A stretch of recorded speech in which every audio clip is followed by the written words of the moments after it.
വന്യമൃഗങ്ങളുടെ ശല്യം കൊണ്ട് പൊറുതിമുട്ടിയ കർഷകരെയും സാധാരണ ജനങ്ങളെയും വീണ്ടും ദുരിതത്തിലാക്കിക്കൊണ്ടുള്ള കേരള സർക്കാരിന്റെ പുതിയ വനനിയമ ഭേദഗതി ബില്ലിനെതിരെ കർഷക കോൺഗ്രസ് ഗുരുവായൂർ നിയോജക മണ്ഡലം കമ്മിറ്റി പ്രതിഷേധിച്ചു.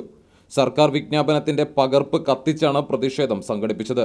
ചാവക്കാട് മുനിസിപ്പൽ സ്ക്വയറിൽ നടന്ന പ്രതിഷേധ പരിപാടി ഗുരുവായൂർ ബ്ലോക്ക് കോൺഗ്രസ് പ്രസിഡന്റ് അരവിന്ദൻ പല്ലത്ത് ഉദ്ഘാടനം ചെയ്തു. ഞങ്ങൾ ഈ കാർഷിക ബില്ലിന് അതുപോലുള്ള മറ്റുള്ള കാര്യങ്ങൾക്കൊന്നും എതിരെയുള്ള ഒരു പാർട്ടിയല്ല.